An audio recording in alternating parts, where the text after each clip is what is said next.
کہہ دو کہ اللہ اور اس کے رسول کا حکم مانو، پس اگر وہ نہ مانے تو اللہ بھی کافروں کو دوست نہیں رکھتا۔ اللہ نے آدم اور نوح اور خاندان ابراہیم اور خاندان عمران کو تمام جہان کے لوگوں میں سے منتخب فرمایا تھا، ان میں سے بعض کی اولاد تھے، اور اللہ سننے والا ہے، جاننے والا ہے۔ وہ وقت یاد کرنے کے لائق ہے جب عمران کی بیوی نے کہا کہ اے پروردگار، جو بچہ میرے پیٹ میں ہے میں اس کو تیری نذر کرتی ہوں، اسے دنیا کے کاموں سے آزاد رکھوں گی، تو اسے میری طرف سے قبول فرما، تو تو سننے والا ہے، جاننے والا ہے۔ پھر جب ان کے ہاں بچہ پیدا ہوا تو کہنے لگی کہ پروردگار، میرے تو لڑکی ہوئی ہے، جبکہ اللہ خوب جانتا تھا جو ان کے ہاں ولادت ہوئی تھی، اور نہ ہوتا لڑکا مانند اس لڑکی کے۔ اور کہنے لگیں میں نے اس کا نام مریم رکھا ہے، اور میں اس کو اور اس کی اولاد کو شیطان مردود سے تیری پناہ میں دیتی ہوں۔ تو اس کے پروردگار نے اس کو پسندیدگی کے ساتھ قبول فرمایا اور اسے اچھی طرح پرورش کیا، اور زکریہ کو اس کا کفیل بنایا۔ زکریہ جب کبھی عبادت گاہ میں اس کے پاس جاتے تو اس کے پاس کھانا پاتے۔ یہ کیفیت دیکھ کر ایک دن مریم سے پوچھنے لگے کہ مریم، یہ کھانا تمہارے پاس کہاں سے آتا ہے؟ وہ بولی کہ اللہ کے ہاں سے آتا ہے، بے شک اللہ جسے چاہتا ہے بے حساب رزق دیتا ہے۔ اس وقت زکریہ نے اپنے پروردگار کو پکارا، عرض کی کہ پروردگار، مجھے اپنی طرف سے اولاد صالح عطا فرما، تو بے شک دعا سننے والا ہے۔ چنانچہ وہ ابھی عبادت گاہ میں کھڑے نماز ہی پڑھ رہے تھے کہ فرشتوں نے آواز دی کہ زکریہ، اللہ تمہیں یحییٰ کی بشارت دیتا ہے، جو کلمۃ اللہ یعنی عیسیٰ کی تصدیق کریں گے اور سردار ہوں گے، اور عورتوں سے رغبت نہ رکھنے والے، اور ایک پیغمبر یعنی نیکوکاروں میں ہوں گے۔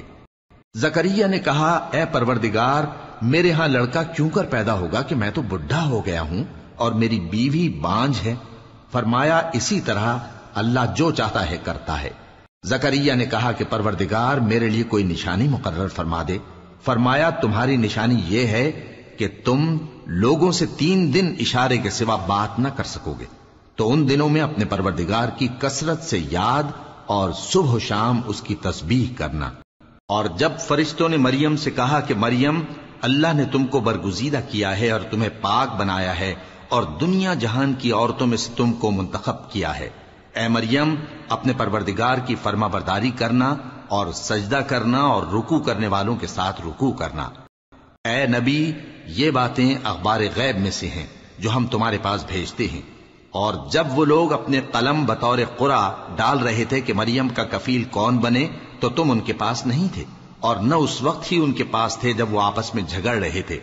وہ وقت بھی یاد کرنے کے لائق ہے جب فرشتوں نے مریم سے کہا کہ مریم، اللہ تم کو اپنی طرف سے ایک کلمے کی بشارت دیتا ہے جس کا نام مسیح اور مشہور عیسیٰ ابن مریم ہوگا، اور جو دنیا اور آخرت میں آبرو مند اور مقربین میں سے ہوگا، اور ماں کی گود میں اور بڑی عمر کا ہو کر دونوں حالتوں میں لوگوں سے یکساں گفتگو کرے گا اور نیکوکاروں میں ہوگا۔ مریم نے کہا کہ پروردگار، میرے ہاں بچہ کیوں کر ہوگا کہ کسی انسان نے مجھے ہاتھ تک تو لگایا نہیں؟ فرمایا کہ اللہ اسی طرح جو چاہتا ہے پیدا کرتا ہے، جب وہ کوئی کام کرنا چاہتا ہے تو ارشاد فرما دیتا ہے کہ ہو جا، تو وہ ہو جاتا ہے۔ اور وہ اسے کتاب و حکمت اور تورات اور انجیل کا علم عطا کرے گا، اور عیسیٰ بنی اسرائیل کی طرف پیغمبر ہو کر جائیں گے اور کہیں گے کہ میں تمہارے پاس تمہارے پروردگار کی طرف سے نشانی لے کر آیا ہوں، وہ یہ کہ تمہارے سامنے مٹی سے پرندے کی صورت بناتا ہوں، پھر اس میں پھونک مارتا ہوں تو وہ اللہ کے حکم سے سچ مچ پرندہ ہو جاتا ہے، اور پیدائشی اندھے اور ابرص کو تندرست کر دیتا ہوں، اور اللہ کے حکم سے مردوں کو زندہ کر دیتا ہوں، اور جو کچھ تم کھا کر آتے ہو اور جو اپنے گھروں میں جمع کر رکھتے ہو سب تم کو بتا دیتا ہوں۔ اگر تم صاحب ایمان ہو تو ان باتوں میں تمہارے لیے نشانی ہے، اور مجھ سے پہلے جو تورات نازل ہوئی تھی اس کی تصدیق بھی کرتا ہوں، اور میں اس لیے بھی آیا ہوں کہ بعض چیزیں جو تم پر حرام تھیں ان کو تمہارے لیے حلال کر دوں،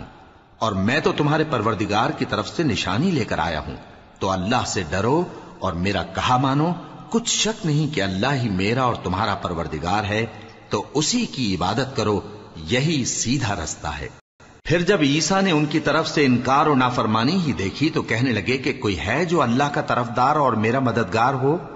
حواری بولے کہ ہم اللہ کے طرفدار اور آپ کے مددگار ہیں، ہم اللہ پر ایمان لائے اور آپ گواہ رہیں کہ ہم فرمانبردار ہیں۔